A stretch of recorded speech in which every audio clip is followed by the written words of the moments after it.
In February 1959, rescuers in the Russian Ural Mountains found a tent sliced open from the inside, surrounded by footprints leading into the minus 40-degree darkness made by people wearing only socks or nothing at all. Wait, they cut their way out?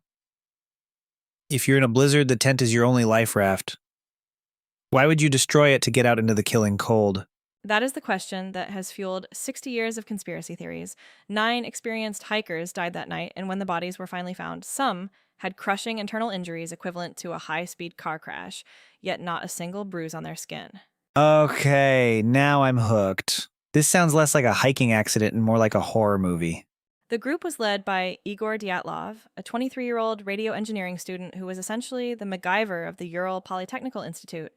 He put together a team of 10 high level explorers for a Category 3 ski trek, which was the most difficult rating the Soviet Union recognized. So these weren't amateurs. They knew exactly how dangerous the Urals were in the dead of winter. Exactly. They were fit, trained, and well equipped. But early in the trip, one member named Yuri Yudin had to turn back because of chronic joint pain. Talk about a lucky break. That pain literally saved his life. He was the last person to see the other 9 alive. By February 1st, the group reached the slopes of Kholat Syakhl, a name which the local Mansi people translates to Dead Mountain. Oh, come on. If the locals call a place Dead Mountain, maybe don't set up camp there. They didn't just camp there. They chose the most exposed spot on the eastern slope. They were about 10 miles from their destination when a massive snowstorm rolled in, forcing them to pitch their tent right on the incline. So the storm hits, they're hunkered down. What happens next?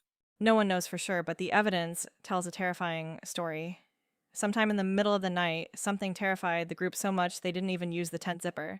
They used knives to slash through the canvas and ran downhill toward a forest a mile away. Barefoot in 40 below zero? Mostly barefoot or just in underwear.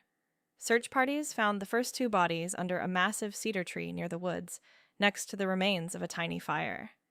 They had tried to climb the tree, evidenced by broken branches 5 meters up, as if they were hiding from something, or looking for their tent. This is where it gets weird, right? The others weren't just frozen. It gets much weirder. 3 more bodies, including Dyatlov, were found between the tree and the tent, looking like they were crawling back to camp in a desperate final effort. But the last 4 weren't found until months later, buried under 15 feet of snow in a ravine. And those are the ones with the car crash injuries? Yes, Nikolai Thibault Brignoles had a fractured skull. Lyudmila Dubanina and Semyon Zolotaryov had their ribs crushed inward so violently that one was missing 10 ribs, yet the forensic pathologist recorded no external bruising or soft tissue damage that explained how the bones broke. How can you break a rib cage without bruising the skin? That sounds like a pressure wave or something else. It gets darker.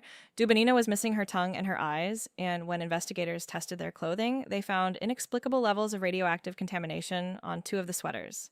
Radiation? In the middle of the Siberian wilderness?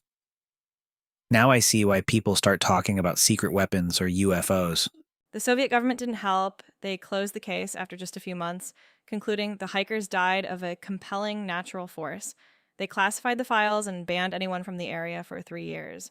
Everyone loves a good mystery, but there has to be a scientific explanation for the radiation and the crushed bones. For decades, people blamed everything from a Russian Yeti to secret Soviet parachute mines. But in 2020, a new official investigation pointed to a very specific culprit, a slab avalanche. I've heard of avalanches, but can a slab really crack a skull and create a mystery that lasts 60 years? Newer computer models suggest that a heavy block of snow, acting like a ceiling collapsing, could have landed on the hikers while they slept. It wouldn't kill them instantly, but it would cause those internal crush injuries. They would have cut their way out, terrified of a second slide, and fled into the dark where hypothermia finished the job. Okay, that explains the injuries in the flight, but what about the missing tongue or the radiation? Investigators now believe animals scavenged the bodies in the ravine over the months they were missing. As for the radiation, one of the hikers worked in a nuclear facility, and the glowing orbs locals saw were likely secret R-7 rocket launches from a nearby base. It's almost more haunting if it was just a freak accident. These experts did everything right, and nature still found a way to checkmate them. That's the legacy of Dyatlov Pass.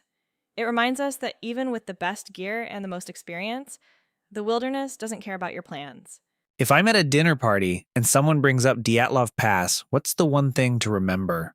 Remember that it wasn't a monster or a ghost that killed them, but a series of small, logical decisions made in a moment of absolute panic that led 9 people to their doom. That's Wikipedia. Yeah, every story on demand. Search your next topic at wikipedia.ai.